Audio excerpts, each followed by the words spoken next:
getting to the top of the mountain and having everything that you thought you were working for gone is not worth it. A shattered life is not worth a title or money.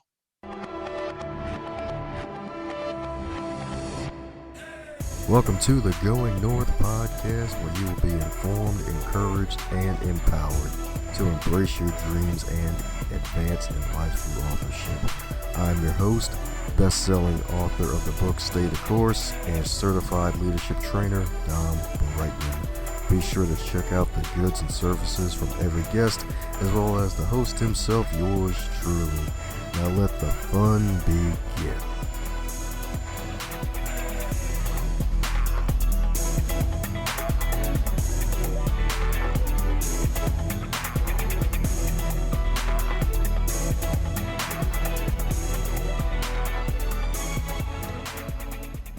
And today on the super special, awesome podcast for humans who love to do extraordinary things, who are still ordinary, just like you and I were listening today, that still have value. It's the Going North podcast, baby.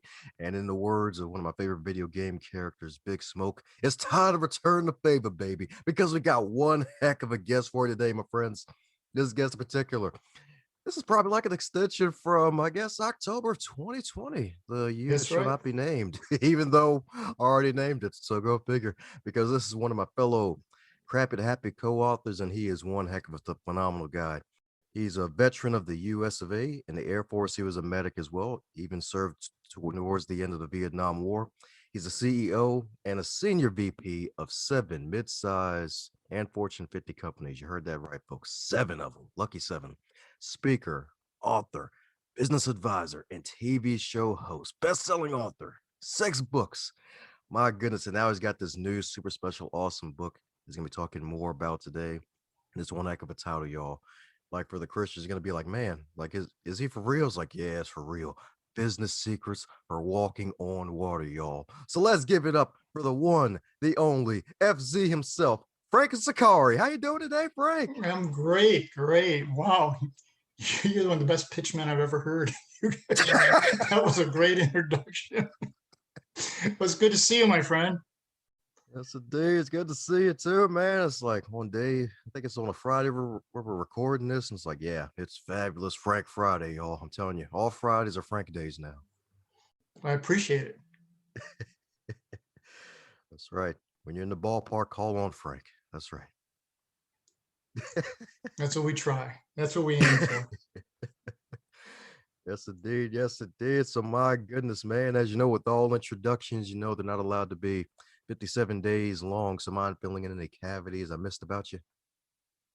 You did very well. You did very well. I grew up in Western New York, in the Buffalo area, and basically it was back then. It was steel. Everything was steel. You were going to live your life, work in a steel mill, die in a steel mill, the whole thing, and I just was not going to do that. And I think the industry pretty much helped my decision along because they closed all the plants. So the goal was, I have to get out of this environment. And I played baseball, and I was a fairly good baseball player. And so I grew up in New York, so I followed the Yankees. And the goal was, I'm going to play shortstop for the New York Yankees. So at 17 years old, I came to the realization, you're not going to play for the Yankees, and you're not going to play for anybody else. So you better learn how to study, because you're not going anywhere, my friend. So that's when I went into the Air Force, and as a medic. And the Vietnam War was winding down, but it was still going on. And I didn't particularly want to get shot at. So I enlisted as a medic, because the medics stay where the airplanes are. So if you end up going to a war zone, the airplanes are usually 100 miles away from where the fighting is. And then if people are wounded, they bring them to the hospital. That's usually where the hospital is too. So in the military, I learned a great deal, because you're very young, and you get management responsibility very quickly. And you're 19, 20 years old, and I was running a pediatric clinic. And so I got to get a good feel for what doesn't work when you're young and impulsive. So when I got out, I went back to school, and I started working in the high tech sector. And my degree is in finance, Dominic, which is interesting, because I wanted to trade money. That's what I wanted to do. So I was taking a course at Sacramento State, University, and Cal State Sacramento was their official name.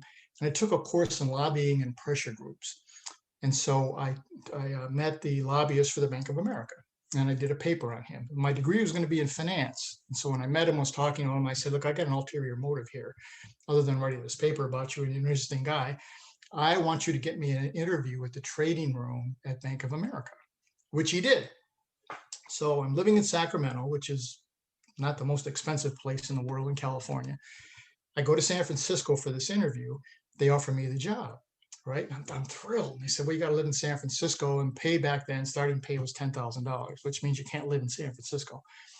So I come back to Sacramento. I get an offer from NCR, the computer company, for $14,000. And being a finance major, I said, well, okay, I can do the man 10,000. Okay, I'll do the NCR thing for a couple of years, then I'll go into finance. And then Dominique, 27 years later, I'm still in the I was still in the high tech sector. And it was quite an experience. And all of that military stuff came into play because when you're with a fortune company, they have a lot of things pretty well laid out and you follow the plan. And, and then when I left the big corporations, I was doing turnarounds of failing companies. Mm. And the first one you go to, you don't know that they're failing because they're not publicly traded. So there's not a lot of data that you can get until you get there and you start going through the finances and say, oh my God, you're going to run out of cash in 8 months. Oh. And then it's like, okay, now what do we do? And so then it's a lot of what they teach you in the military was, all right, here's the situation. This was the plan, but the plan is not going to be there. Now you got to adjust and decide, how do we make this work given the circumstances that we're facing? And that helped me tremendously. And I did, I don't know how many of those turnarounds, maybe 7 different companies. And none of them failed while I was there, thank God. And they all, when every time I left, they always left. They were in a better position than they were when I got there.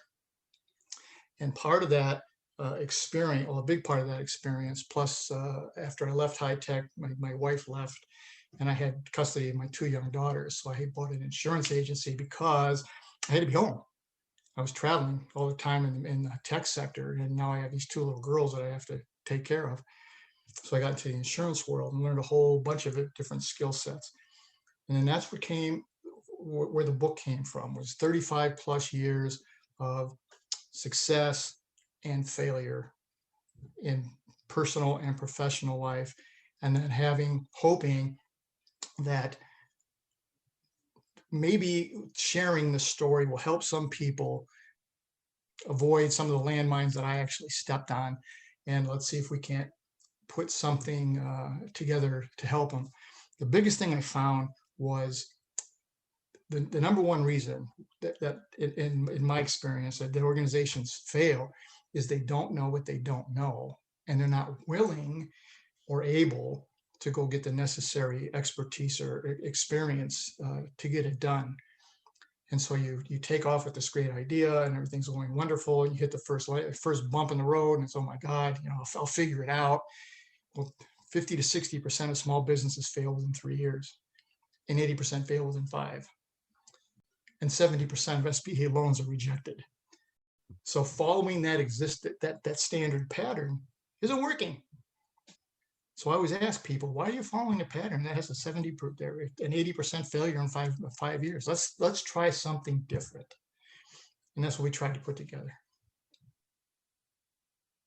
So that was a long answer to your short question. Hey, but it's some good stuff indeed. My goodness, it must have been the experience being a medic in the Air Force, because a lot of folks, you may think, at least from the tech sector, they don't have this great communication ability that you have. Because I've been busy on some of your past content over the past couple of days, and you're a great speaker, you're a great storyteller, clear and concise usually with all the great stuff that you have, and just love the fact that you're able to get to this point where you can communicate so clearly and effectively. So what's helped you to really build up your skills as a great communicator?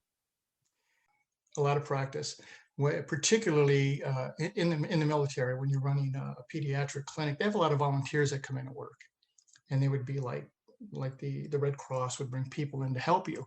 Okay, well, they don't have to be there, right? They can walk out any day.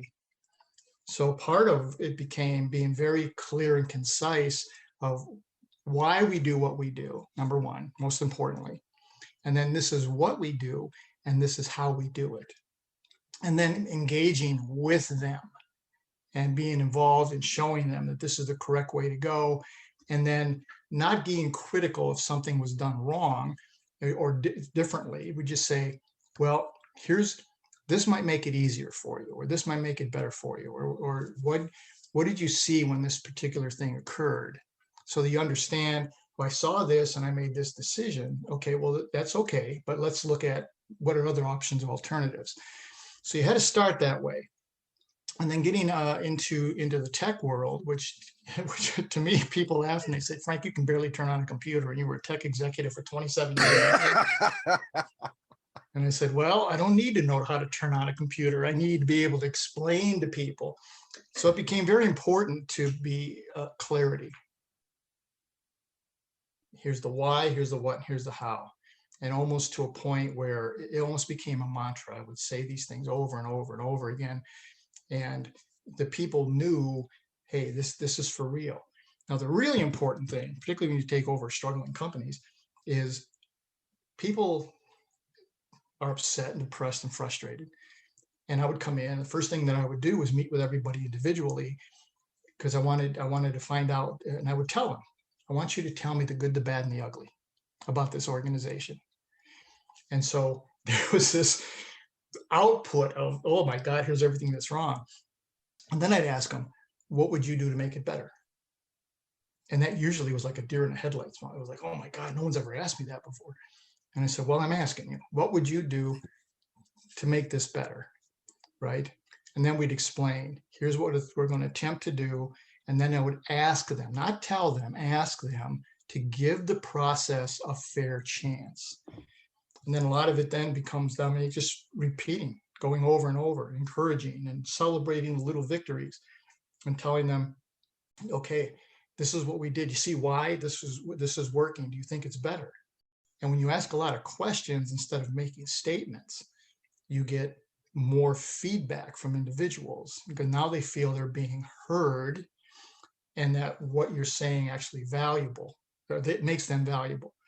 Now, the most important ingredient then is make sure you stay on course, because I worked for organizations that we're going to do this and it's wonderful, and they have this big parade and all this kind of stuff, and then the first time there's a ripple in the water, they fall right back to their old model, right? And the people that are watching, I mean, the staff is watching and they're thinking, are you serious? Are you really going to do this? And yeah, we're in, but then we're going to stand on the sidelines here, because when it fails, we can say, I knew it wouldn't work. So there was a constant reinforcement, constant communication. Nicole Bendelay, a very good friend of mine who wrote a book, Winner Instinct, she talks about, she says, communication in her book is more like a debate. Conversation is more like, I am trying to convince you that my way is better.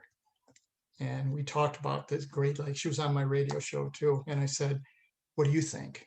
And she said, it has to be more dialogue, because dialogue is listening to understand rather than listening to convince.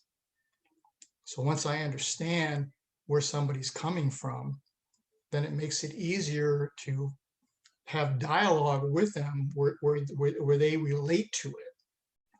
Because if an individual is one of those, they need to be, they have to express what they need to say, and you have to be able to listen to it and say, okay, I understand where you're coming from.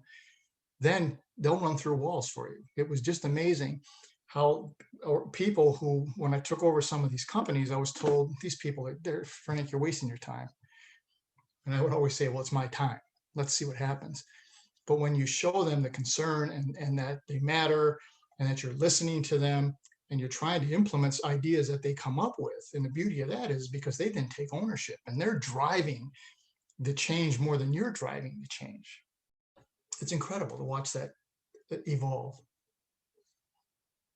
Oh, I can imagine. Indeed, it's like, oh man, they used to be diamonds, they reverted back to coal, and now they're going through that like refining process to get back to that diamond they once were and shine even brighter than before. And the art of really just asking questions and really just dialoguing with people. It's really great that you have done that and still do that today to really help companies just transform and he not only just get back to their former selves, but even become better than before. And I feel like a lot of that's necessary. And that probably always will be necessary, to be honest, because a lot of folks, especially nowadays, they don't like to be told what to do. They don't really want to be commanded. That's absolutely true. I think one of the things we're seeing as we come out of eventually come out of the COVID thing is I do a workshop at Arizona State, right? And so I got a lot of the millennials. And what I love about the millennials is what everybody else says. Oh, you give a talk to them and they're on their phones and they're fact checking you while you're talking. Mm, Okay. So it's is this guy full of crap? And then once they realize what you're saying is good, then they put their phones down and they listen. All right. But one of the things that I saw with this group is all of a sudden, what was it, Wednesday, we're all going to work and going to school, and on Thursday, everybody's home, right? And a lot of businesses and these workers found that, hey, I'm as productive or even more productive when I'm working from home because I can work around other things that I have to do that cause me stress at work. I get my kid to the doctor. I have to go pick up this grocery. I got to pick up a prescription, whatever it is, right? But you still find the time to get what you need done. And so a lot of the worker bees are saying, it's all about the output and the outcome as opposed to the hours that I'm sitting there with somebody hovering over me and I'm looking at the clock because my kids are supposed to be getting out of school and did they actually make it home on time and all the stresses that prevent you from being as effective as you can possibly be. So then as I talked to a number of business owners and they would say, well, I can't wait for this to get back to normal. And I would tell them, normal is over. Okay, how are you going to bring these people back? Number one, how are you going to do the keep them safe, the social distancing? How are you going to do the cleaning process? How are you going to take care of these things? Because they don't want to come back if they're not going to feel safe, number one, and they don't necessarily want to come back all the time anymore because they have proven that being in the physical office doesn't make them more productive. All right. Now you've got people saying, I just read a report, Dominique, Prudential Financials paid for this report, and it had to do with the state of mind of the American worker. And in there, they said 26% of American workers intend to change jobs once this COVID thing settles out. And then they asked why. And they said, because I think I am more valuable than this dead end job that I'm currently in. And it's opened up so many eyes to say, there's more to life than spending an hour commuting each way, 10 hours at work, 12 hours out of a 24-hour day. I'm doing something that I don't like. And now I'm going to look at what other opportunities there are. And many of them are trying to start their own businesses, which is a great thing, providing you're getting the necessary knowledge and assistance around you to make it a success. Because in the book, The Secrets to Walking on Water, the secret's very simple. The secret is knowing where the rocks are. And if you don't know where the rocks are and you start off down this path that I've got this great idea and I'm going to set the world on fire, and you don't know what you don't know, you sink. And that's what takes out most companies. It's not what they know, it's what they don't know. ah, yes, indeed. And it's so powerful indeed. And that's why it's such a powerful book title because it's so true. Like you got to really know where the rocks are because then if you don't, you'll end up swimming. And if you keep swimming, you're going to get tired and they'll eventually sink and drown. So It's you don't right. want that. Oh, man. My goodness. And I love the fact that you gave that caveat too about making sure you have the proper assistance and knowledge when you start your business because I feel like that's a lot of things that people are missing because the great opportunity that came out of 2020 with the whole COVID thing is that everybody realizing that wow, I can do more things at home and get increase the output at home because I'm not around the jerks that I usually have to work with, depending on the situation. And I don't have to worry about the micromanaging, at least from a physical standpoint. I'm sure they could probably still send a nasty email, of course, but I'll get over that. I can just ignore that if within reason. And it's like, wow, I can maybe start my own business. And one of the biggest buzzwords around a lot of social media is like, hey, start your own LLC, start your own LLC, without realizing, hey, that's going to open the door for the government to really come in and do a lot more audits. Like the RSS, Uncle Sam wants to be big brother too when it comes to finances because he wants his cut too. And a lot of people forget that. And I'm glad that you mentioned that, especially with the third piece that usually not mentioned with the businesses, especially with the small business loans. I believe what was it, 70 to 80% of them get rejected, right? Yes, they do. They do. And a lot of it is you haven't thought it through. And so one of the things that doing these turnarounds of failing companies, and then now I help as I'm a mentor and a judge with the University of California Entrepreneurship Academy, and they have programs where they're trying to take these brilliant minds and get them from the lab and the research into the business sector. Okay, that's what they're attempting to do. And when they approached me with it, they said, Frank, we have 19,224 patents and licenses, or pending patents and licenses. And I went, wow.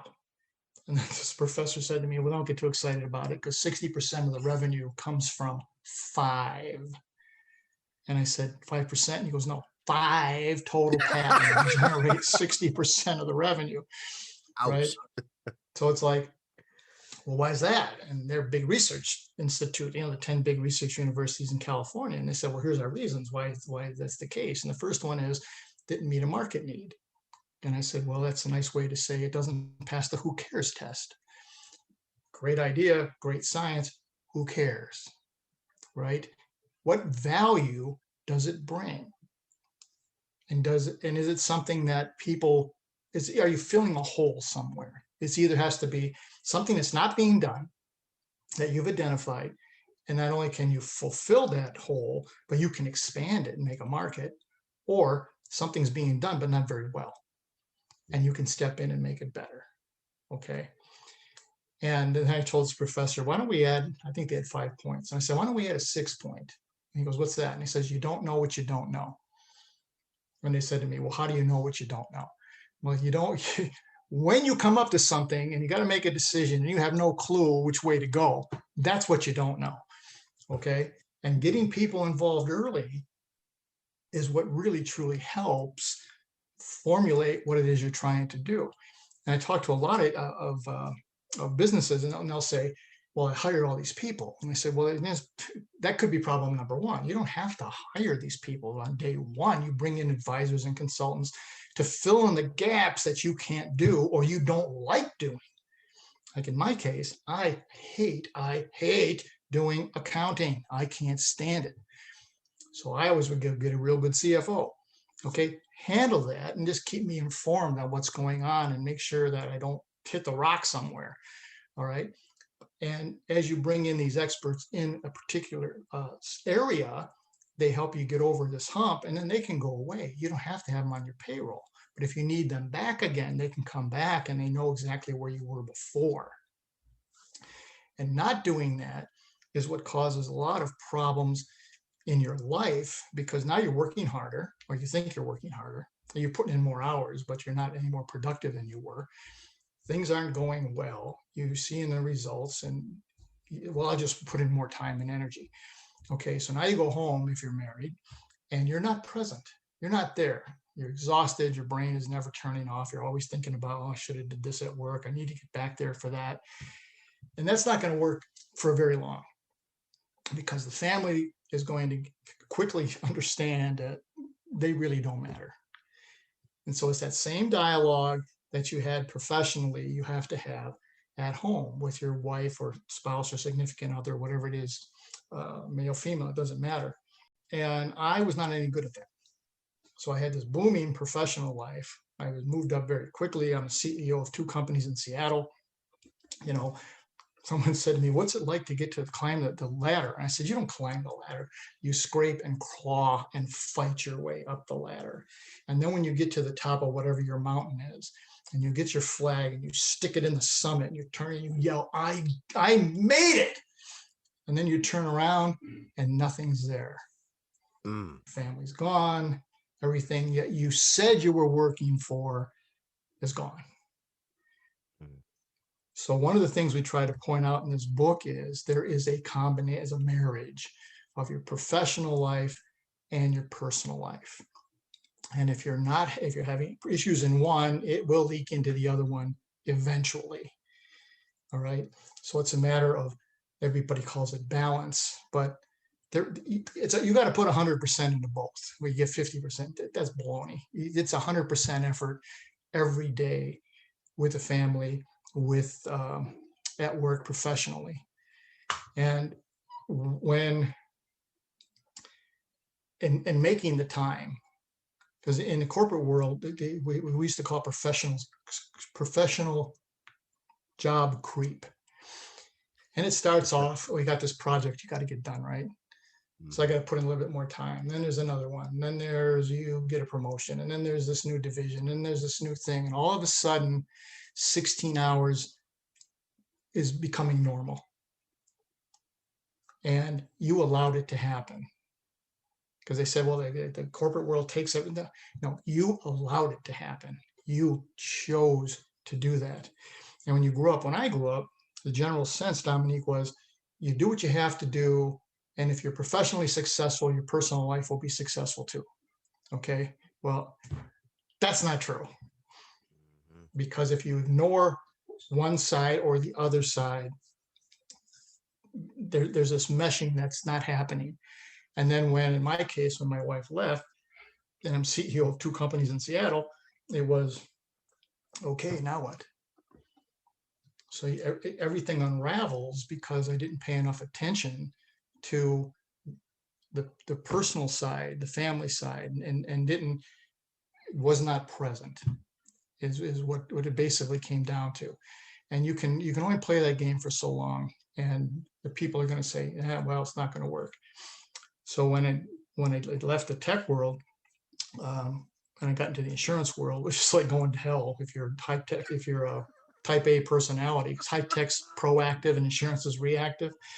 It's like, oh my God, what am I doing here? And Sarah Westbrook, who we know, works in emotion. She said to me, Frank, what you did is you traded memory, time, for money and stature and prestige. And she goes, now look back at it. What's it like now? And my daughters now are 32 and 28. And they live in Phoenix. And I go every month. And I've been going every month ever since they started college. Now, when we talk and we have conversations, it's about, Dad, remember that time when we went to Rome? Or remember that time at the La Jolla Beach? Or when we were at Disney World? Or what? It's never, gee, Dad, remember the great stories you told us when you were gone and lived in Brazil for a month and you weren't home? That's not the case. So it's the time that you can make memories and finding that and making that time to occur. And someone told me, well, how do you do that, Frank, if you're CEO of an organization? And I said, well, number one, you don't need to do everything. And if you are doing everything, then you shouldn't be an executive. All right. Because now you're the highest paid clerk in your company as opposed to being the leader. All right. Then you have to say, here's my schedule. I'm going to go to work at this time. I'm going to work like hell till here. And then I'm going to go home and handle it. You have to designate people to do what they're supposed to do and then allow them to do what they're supposed to do. I'll have a quote Steve Jobs said was, why am I hiring really good people and then telling them what to do? Hire really good people and then say, here's what we want to accomplish, and then let them go do it. Right. So that becomes a major issue, because you got to get out of your head that, it's my company and I created it and I have to touch everything, because you can't. And the information is coming too fast. So you can't possibly know everything there is to know. When I was in the military, I worked for Colonel Zimmerman, Dr. Colonel Zimmerman. And he said to me, And he shouldn't even been talking to me because I was an enlisted guy, right? A colonel shouldn't be talking to enlisted people. But we were in a meeting because I ran the pediatric clinic, and he said to me, Frank, what I learned a long time ago.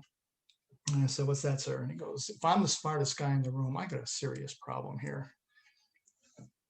He goes, that's why we have people in their area that are better than you are, and you allow them to do what they need to do. Okay. And then take their guidance, because they're engaged. And if you're downplaying everything that they do, they're not going to stick around. And the good people want to be heard, and they want to feel that they're making a contribution. This is what I hear a lot of millennials get upset. Well, I'm not making a contribution. Well, you've only been there 6 months, right? Give it time. But and I said, let's peel back that onion. The reason they don't feel that they're making that is maybe that you're not engaging with them. Maybe you're not finding out what ideas they might have. Okay. And maybe the idea is something you can't possibly do. And that's okay. But you allow them to say what it was they thought. And maybe it fits in somewhere down the road. Let me give you an example. A very close friend of mine, very dear friend of mine, is now the CEO of the Colorado Technical Institute, I think is the name. And she's brilliant woman. Well, her daughter has a degree in analytics, and she's now working for a company somewhere. And she says, she leaves her mom, she leaves Franny, my friend, a message. She says, hey mom, not critical, need your advice, want to talk. Okay. Now, when you've got your children in their 20s and they say they want to talk and they need your advice, it's like, oh my God, I need it and want it again. Right. So Franny's hysterical. She said, I waited a whole 2 seconds before I made the phone call. And this is what the story was. The young woman said, I'm doing this job and I can write a bot to do what I do. But if I do that, then there's no reason for me. What do you think? Okay. Franny said to her, you do it. You go to your managers and you tell them, hey, look, I'm seeing this. I can do this, and basically create it, automate it. And it would be much more efficient and more effective. And she said, and you do that because now you're incredibly valuable to the organization because you're thinking outside the box. You're thinking like an entrepreneur. All right. And that is so important than other than, I'm just doing my job and I pick this and I put this pile over here and I stamp this because all that. You're just going through the motions. But the younger people in particular, number one, they're not afraid of technology. And they see what can be done with it. And they will offer up some of these ideas like this. So not only did she not lose her job, she didn't lose it. She got promoted, and now she's over a bigger sector in the organization, because now you're seeing, all right, here's the value proposition that I'm bringing as an employee. You don't even have to be a business owner.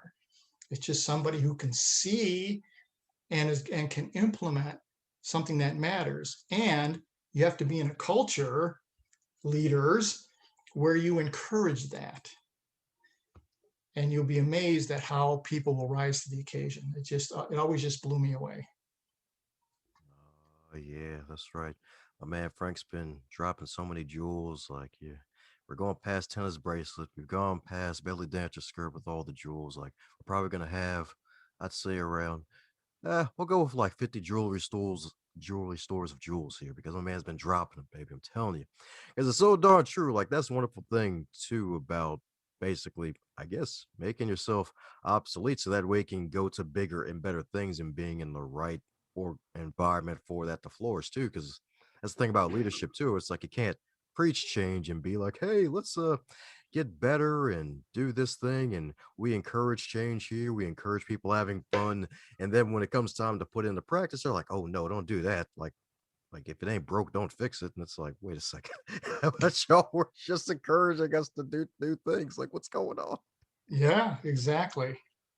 Exactly. I had on the TV show, I had Dr. Edward Hess on, and he's a futurist at the University of Virginia. And I think I'm going to probably screw up the name of his book here, but it's rapid learning or something along those lines. And Dr. Hess, I apologize if I got it wrong. But one of the things he said was, technology has changed everything. He said, this is bigger than the Industrial Revolution, because technology is going to determine what's done, how it's done, and who it's done by. So the repetitive, predictive, those types of things are going to be done by technology. So as leaders, the model used to be, I know more than you. Content management. I know more than you, therefore I'm more important and I make more money. Okay, well, that's over, because there's too much content and you can't possibly know it all, and the data turns over every 3 years. So now you have to have more of a humanistic approach to management, because you're going to have to collaborate. You're going to have teams working together. You're going to have to be able to get this different input from different people. All right. You're going to have to be able to deal with emotions. All right. Kimberly Davis, our friend Kimberly Davis, talks about the reality. You have to deal with reality leaders. Well, the reality is people are a mass of emotions, and emotions are going to make a big deal and a big difference in how people work and how they operate. And if you don't understand that, and like when I grew up, it was, I don't want to hear about your emotions. Just keep your emotions at the door. This is business, right? Yep. I don't know if you're old enough to remember all that, but I remember it. And Oh, I do. you had this mindset of, it's not personal, it's business. Yeah, well, it is personal.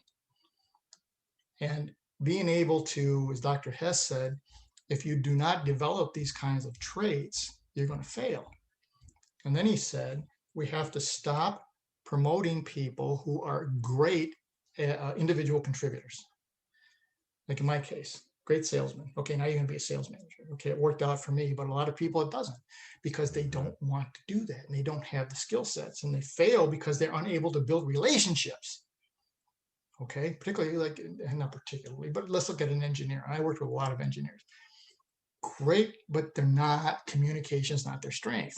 And so now you make them this leader, manager, because that's the path, instead of having a path for individual contributors so that they can continue to rise and excel. We tend to try to pigeonhole them into this space. And then we say, okay, well, we're going to send you to training.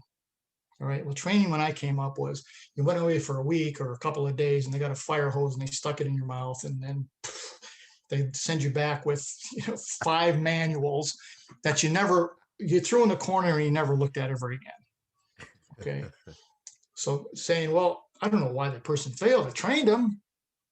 Well, no, you didn't. You didn't train them. Okay. Because you can't train somebody and then put them back in the same toxic environment. It doesn't work. So if you're going to go through a training program, then it has to be across the board. Everybody's got to be engaged, and it's got to be continuous and repetitive. And if you don't continue to reinforce it like anything else, it's a one-time thing and it's going to go by the boards. And it's going to be, well, management had another great idea that they didn't follow up on, and it's over there in the graveyard of what they thought would be a good idea. And what I love about what's happening in the world right now is critical thinking is becoming the major issue again. And the schools, Jeff Eckler, who does a lot with schools, has been saying that's what we need to be teaching. Okay, forget the rote stuff and all these different things that you memorize, because now we're going back to content management.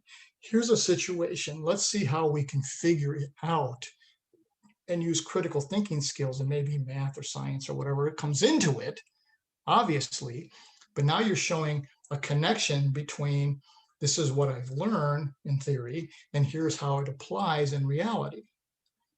One of the things we used to say all the time when someone would say, well, how does that work? And I would always laugh and say, well, in theory, it does this. And said, but in reality, that's not the case.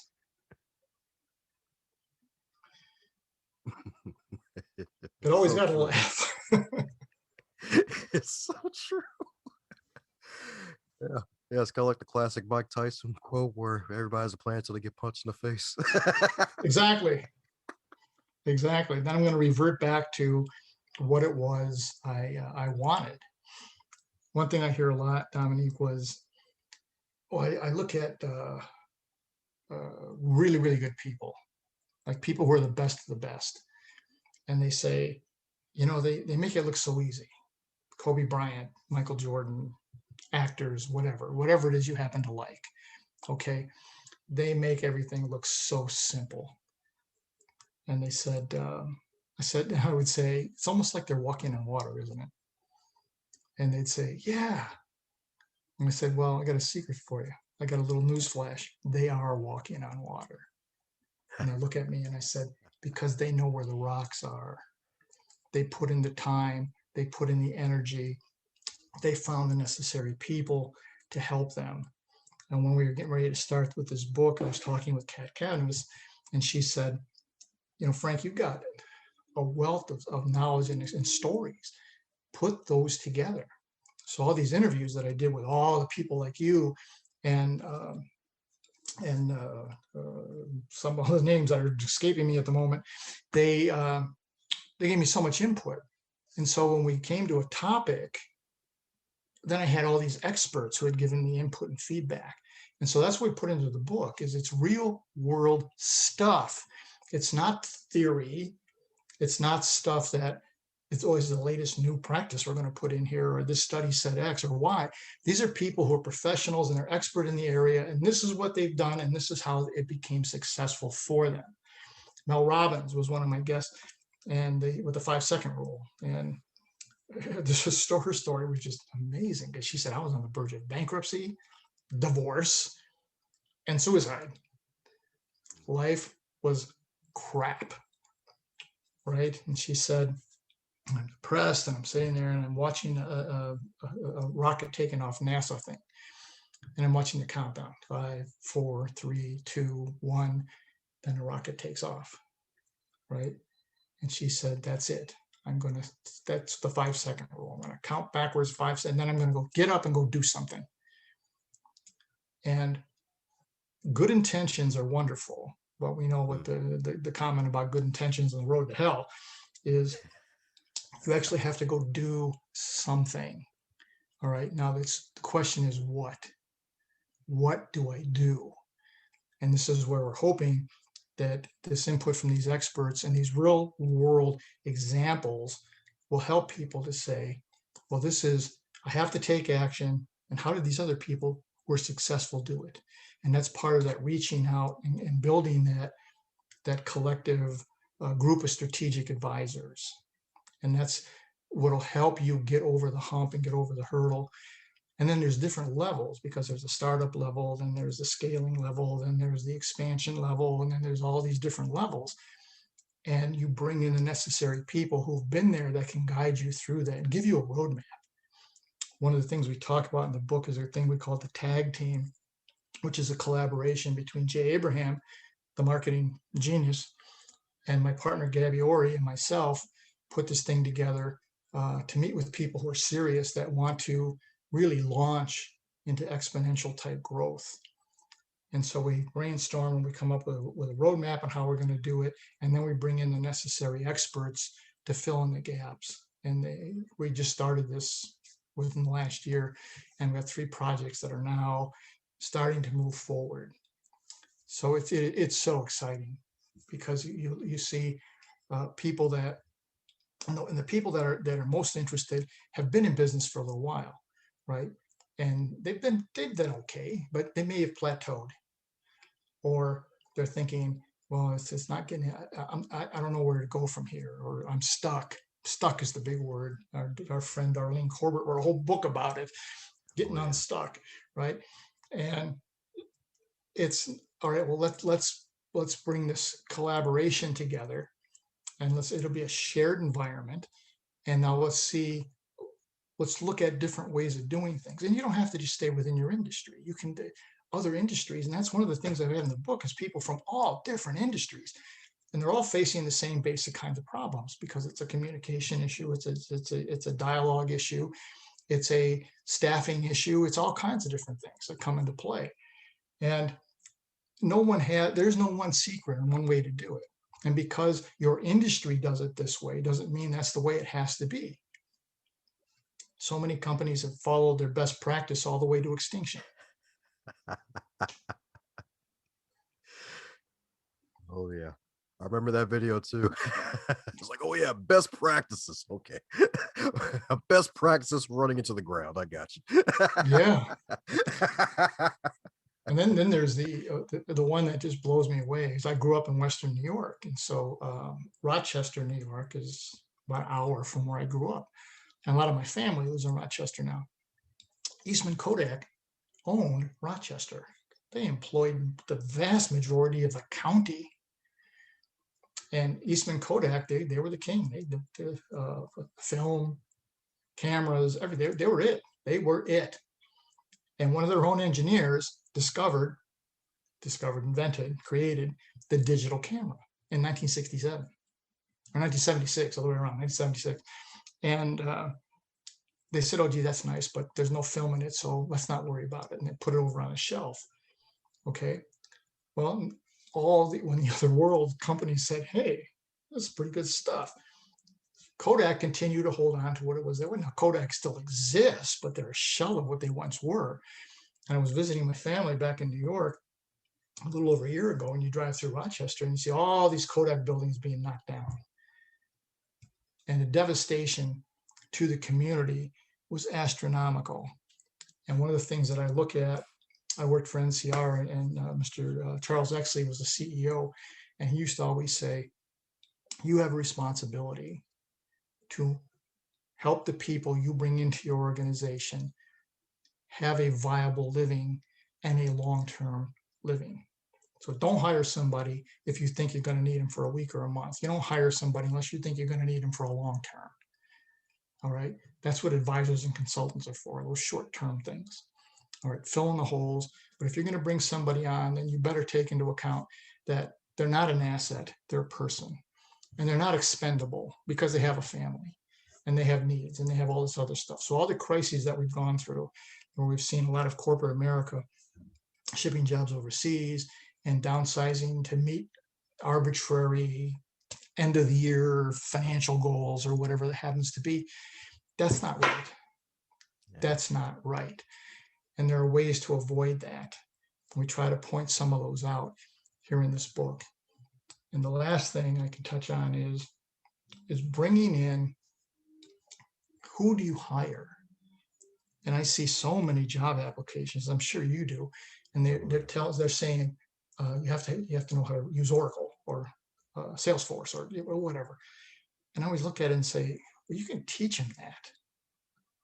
And they said, well, yeah, but it'd be better if they knew it. And I said, wouldn't it be better if they were persistent, or they had grit, or they had integrity?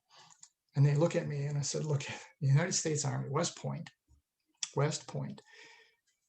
screening mechanism to get a West Point is astronomical. 14,000 people apply and maybe 1,200 get in, right? But West Point was having a massive dropout rate once they got there, right? So Dr. Angela Duckworth was brought in to do an assessment and analysis on what it was, right? And so she talks about grit.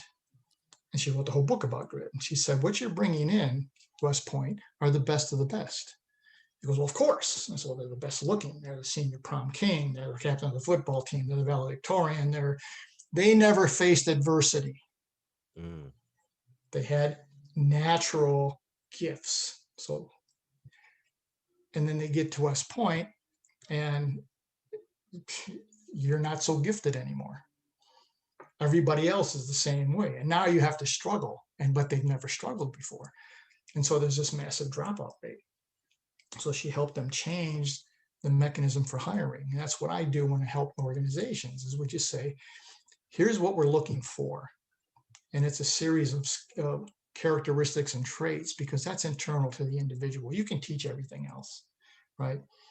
So when she did this at West Point, they went from a astronomically high dropout rate to something that, okay, well, that's acceptable, much, much lower. Because when you're spending that much time and energy screening and recruiting, and in the business world, you see the commercials every 15 minutes. It's so hard to hire. And go get the, okay, well, it's so hard to hire because maybe you're looking for the wrong thing. Maybe we should be looking for not skills, characteristics. Okay. And the people who have that right motivation and that open mindset, they'll learn what needs to be done. But if they don't have it and they just have skills, I knew so many people with great individual skills, but just lived in a silo. I do what I do. I don't care what goes on with the rest of the organization. And then they wonder why they're struggling. Mm. Wow. So much truth right there. So much truth right there. Definitely got to focus more on hiring folks who have the characteristics that you need. Like that probably even goes to knowing the core values of the organization, if the organization has them and they actually know them and actually follow them too. That's the most important thing. Is my cousin, Tom Crea, we use him in the book. He was a commander. I forget his exact term. He was a lieutenant colonel, but he commanded the Black Hawk helicopters 2 different times. Okay, so he's doing training on people that are making instantaneous life and death decisions, right? And he just said, values are not what's on a piece of paper, and it's not a sign on the wall, and it's not a statement in your annual report. Values is what you are. It's not what you do. It's what you are. And you follow. Now your tactics can change and adjust as the market moves, but your values have to stay constant. And that's what attracts people to you, the right people to you. And that's what will keep the right people staying with you. Amen to that. Amen to that. Yes, indeed.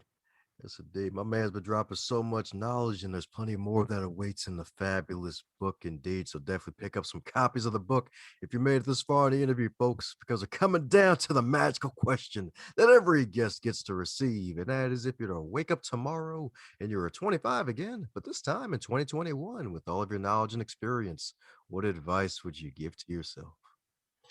What advice would I give to myself? That is a great question. I would say to me, Frank, stop and smell the roses. Take time and enjoy life. Take your career seriously, but don't take yourself seriously. And then take the time to make sure all areas of your life are being nurtured and watered and cultivated. Because let me tell you, getting to the top of the mountain and having everything that you thought you were working for gone is not worth it. A shattered life is not worth a title or money. Mm, boom. That's a mic drop moment right there. Shattered. My goodness. Wow. My man. My goodness. If y'all pick up this book, y'all crazy. I'm telling you. I'm telling you. Like, this is some good stuff right here. Definitely some What? good stuff right here. No, thank you. It looks like this. Yes, If indeed. you can see And it looks like it's a glossy cover too, which I appreciate. it. Yes. It is. It is. Well, Cat Cannabis and Teresa Velarde have a publishing company, We Be Books. What a great name, We Be Books. And the fine tuning is all them, because I have no graphic skills or no artistic skills whatsoever. That picture that you would see in the papers, here, draw this and send it in, right? When you're a kid. Okay, if I would draw it, I think they all just laughed. My 2-year-old grandson draws better than I do. Uh, it's like, all right, we see a circle, we'll send them a square. Whatever you can do. And then convince them that it's a circle. There you go. Heck, that's probably one of the secrets, not so secrets, of walking on water in terms of business. Like, hire your folks that hire your weaknesses, basically. Yeah, exactly. Oh yeah, yes indeed, yes indeed. Woo, well, this has definitely been hot fire indeed, hot fire indeed. So for those who want to keep in contact with the fit and fabulous Frank, what's the best way for folks to do so? Best way is we have a website, frankzaccari.com, very simple. LinkedIn is another good way to go, just Frank Zaccari. And I respond all the time. We're doing the launch of the book on Tuesday officially, the official launch of the book. So if you're so inclined, please order it on Tuesday. And we want to see if we can get it to the bestseller status as quickly as possible. And we'll go from there. This has been exciting. Oh yeah, that's right. That's right. And the good news is he ain't stopping, y'all. He's gonna keep on going, y'all. I'm telling you. That's right. Yes, indeed. And definitely reach out to him too. He's actually one of the only guys I know that'll actually tag folks that like his posts and be like, "Hey, thanks for the like." It's like, wow, that's right. That's that extra step right there of care. That's right. Telling you, good stuff indeed. So definitely follow this man, Frank. Subscribe to his wonderful YouTube channel for his wonderful show, Life Altering Events, because it'll definitely change your life for the better. And I'm not saying that because I've been on it, because there's been tons of folks on it giving tons of wealth of knowledge, and definitely got to follow. It's great stuff indeed. So any parting words before we close up shop, Frank? Well, I appreciate the opportunity. And the secret to walking on water is simple. It's very simple. Just know where the rocks are, and we're going to show you where they are in this book. Thank you for the opportunity. You just got done listening to another powerful, power-packed episode of the Going North podcast. I hope you really enjoyed what you heard. You made it all the way to the end. You get to hear all sorts of goodness. I was the best, but you just got done hearing some goodness. Go check out the guest stuff. It's all in the show notes on the website, donbrightman.com, and also reach out to those that you've just heard as well. And keep rocking it, because you yourself are phenomenal for making it this far. And keep going north.